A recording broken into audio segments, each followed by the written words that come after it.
hindi rin sila magpapa-intimidate, lalo na they won one set already. That's right. Kaya, Pero 5 po ang abante rito ng Cagayan Valley. Because it's the official ball of the Shakey's V-League. Here's Tabaquero. Soraya, quick set, Eulalio. Yung mga katanungan, pwede ba natin naturalize na lang ito si Soraya para maging setter? Sa loob-loob ko, hindi nga ba kayong bilib sa mga setter natin dito, pero ang ganda talaga ng bola. Molina, dinaan sa haba ng galamay. And able to score that time.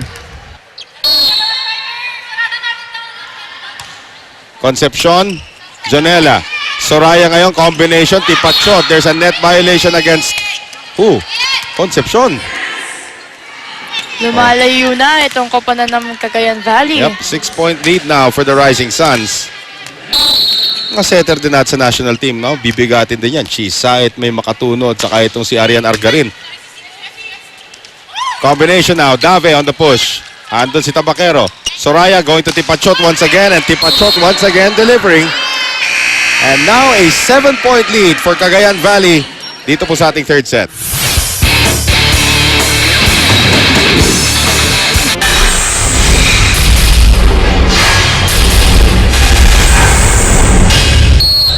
We are tied at 1 set apiece. Served by Soraya. Back set ngayon, Pachari Sangbuang. Ayan na naman yung rejection galing dito kay Wenet Eulalio. Alam mo si Eulalio, ang dami niyang mga puntos na nagagawa. Very silently, ha? And most of them come from blocks. Kasi talagang consistent na pag-block ni Eulalio. Hindi nag-waver yung kamay niya kahit anong lakas ng bola galing sa PNP Spikers. Ito, nakalaban mo rito sa UAP dati, si Wenet Eulalio. Here is Molina. And again, we're talking about Eulalio. She delivers again. Paparinig, Noel.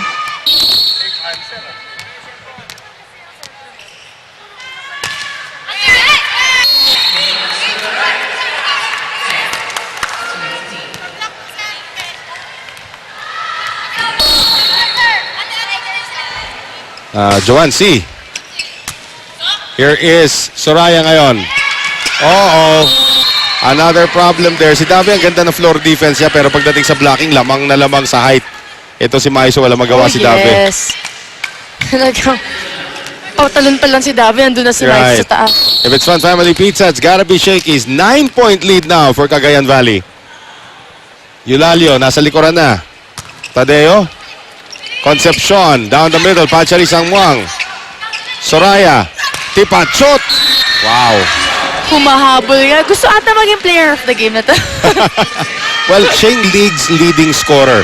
Masasabi natin yan kasi pampitong laro na ito ng Cagayan Valley, pero ang layo kay Coco Wang yung pangalawa eh. Noel, lahat ng binibigay sa kanya ng bola ni Soraya, it's either mahirap ibalik or patay. Talagang very high percentage itong spiker na to. Soraya na on the back set to Aiza Maiso. Nasira ang antena natin. Di mo na nabutan yun, yung mga TV na may antena. Hindi na. Hindi na. Mapa-flat screen na ako ngayon. Social. Hindi, kahit anong pinanganak ka eh. Yung mga TV na, adjust mo nga ng konti, medyo kulay asul eh. Wala naman. Yung naabutan ko yung medyo sobrang kapal na. Sobrang kapal na TV. Pero wala na naman antena. Yun yung pag uminit, baka masunog yung bahay mo. Ay, tumawid. Si Tipachot and Sangmuang is down. So the two Thai players. For that ball. Yep. Two Thai players saying hello to each other that time. So back-to-back points yan. That's a positive sign para dito sa PNP. Let's see if they can capitalize on it. Soraya ngayon. Nice block there from David. This time naisa niya si Pao Soriano. Down the middle. And Veronica Concepcion gets it across. Soraya, banggaan dito para sa Rising Suns. But that block by Marciano goes out. Ang galing nung naging combination play doon ng Cagayan Valley. Nakita mo, binigyan si Pao Soriano, binigyan si Tipachot, and Aiza Maiso finished the set. Alam mo, kung ako si Coach Ness, lalagyan ko ng special sa line sa coaching staff ng national team ito si Soraya. Pwede. Setter, trainer, ganon eh, no? Or maybe the Philippines can get her trainer in. That win cannot get there. 22-12. Tumatahimik itong koponan ng PNP. Napapagod na siguro sila, Noel. Well, Alarmi Puilong will come in. Papalitan niya ito si Tipachot just to serve.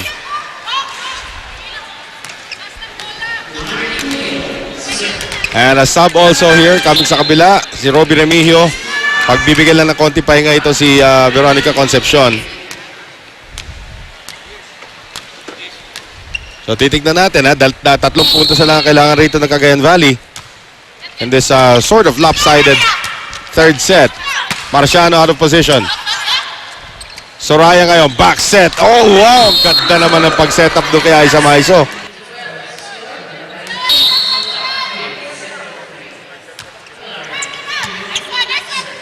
Ruby Remigio ngayon, going over to Janine Marciano, kinaliwa. Nandun naman si Angge. Ito yung kaliweting si Aiza Maizo. Nandun naman si Sangmong. Set up now by Dave to Janine Marciano. And no help for Jonella there sa likuran. Hindi mabilis magbasa itong PNP pagdating sa fast sets ni Soraya. Kaya sila hirap na hirap sa setter na to. Kanina we could see Chisa at matataas yung sineset eh. Oo. Hindi ganun ka-fast play. Kaya nakaka-adjust sila sa blocking. Kaya sa first set, ang ganda ng blocking ng PNP. Soraya now. Oh, that's a backhand attack there. Coming from Aiza Maizo. Ano ba, nagbabadminton din doon, no? Parang layup na rin yun ang patalikod. That's a backhand slap ang ginawa niya ron. 11 set points for Cagayan Valley. Remigio, quick set to the win. Blocked there by Tabaquero. Remigio now going back. Running attack, Janine Marciano. Angge, off the block. Wala na makakasagip nun. And Cagayan Valley makes short work of PNP dito po sa ating third set. 25-13. Nakikita natin dito yung ating shaking play. Aiza Maizo on that great setup there coming from Pomla Soraya. Fourth set, sabi po pagbabalik. Ako si Michelle Dutuin ng PNP Team at kayo'y nanonood ng Shakey's V-League Season 10 Open Conference.